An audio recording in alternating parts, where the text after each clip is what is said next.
Let's carry on with our coverage of that story. The vaping story itself, many developments, a fast-moving story, and now, as I was just saying, the White House is moving toward a ban, a nationwide ban on flavored vaping materials because of those deaths and the number of cases of mysterious illness.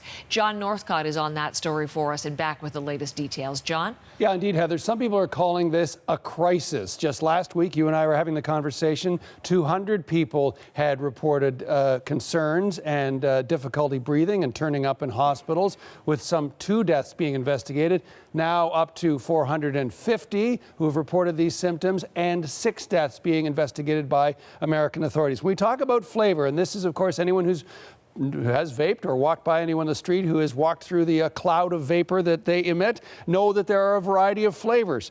So everything from fruit to menthol to mint to even the flavor of various forms of alcohol being contained in those pods. Scientists pointing out that this is a situation where you are not just putting something into your lungs that is harmless, you are putting something that has oils in it, and lungs are made to deal with oxygen. Anything else isn't good for it. All of these situations have drawn the attention of the U.S. President, Donald Trump. Here is what he has to say.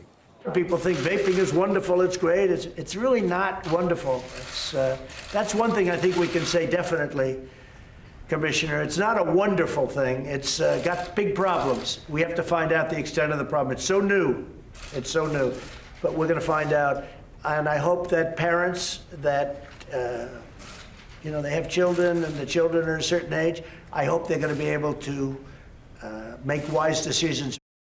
Now there you can see First Lady Melania off to the side there, the President talking about her, referencing their son Barron, a teenager, saying he is a beautiful young man, and that the First Lady is taking a particular interest in this situation because of her teenaged son. And of course, this is the situation with all those various flavors. It is teenagers that we are finding in many cases are drawn to using vaping, thinking that it isn't as harmful as cigarettes. Heather?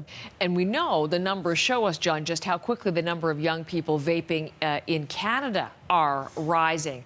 With everything the United States is doing, there is increased pressure on Canadian officials to act as well. So what's the story here? Well, so far, none of the sorts of incidents that we were talking about in the United States have been discovered here in this country. Health Canada last week coming out and putting out a warning to both physicians and to patients, if they vape, to be aware of some of the situations. You could have everything from vomiting to respiratory difficulties as well. The Canadian Medical Association saying this, and this is from their latest release out on this. The CMA is calling for more research into the possible health consequences of these devices and their claims of effectiveness as smoking cessation aids. We also support banning the sale of e-cigarettes to minors and believe the same marketing restrictions that apply to tobacco products should apply to vaping products and to their devices. So, still, so many question marks, many of them on this side of the border. Heather?